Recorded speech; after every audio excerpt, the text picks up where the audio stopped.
হঠাৎ করে খবরের সময় দাদু নাকি মারা গেছে, দাদুকে তো দেখতে যেতেই হবে। So hey guys, get ready with me, আমি তোমাদের কোয়েন। তো দাদু মারা গেছে, দাদুকে দেখতে যাবো, তার জন্য খুব তাড়াতাড়ি করে রেডি হচ্ছি। ফার্স্টে একটা রেড কালার কুর্তি পরেছি অ্যান্ড একটা হোয়াইট কালার প্লাজো পরেছি, যেহেতু আমি দাদুকে দেখতে যাবো। আর যেহেতু ঠান্ডা সিজন, তার জন্য মুখে সফট ক্রিম ইউজ করেছি অ্যান্ড লিপ বাম তো লাগাতেই হবে।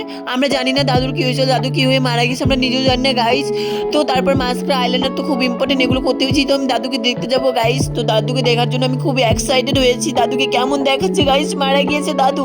তো দেখো তারপর লিপস্টিক পরেছি, লিপস্টিকও পরতে হবে, যেখানে আমি ওখানে লিপস্টিক পরি অ্যান্ড একটা চেন পরে নিয়েছি, চেন তো পরতে হবে অ্যান্ড কানে দুল পরেছি গাইজ। তারপর নাকে একটা নথ পরেছি আর টিপ তো পরতে হবে, যেহেতু আমরা বাঙালি বস। তারপর দেখো বডিওল লাগিয়েছি সারা বডিতে, বডিওল তো লাগাতে হবে, অনেক ঠান্ডা সিজন গাইজ।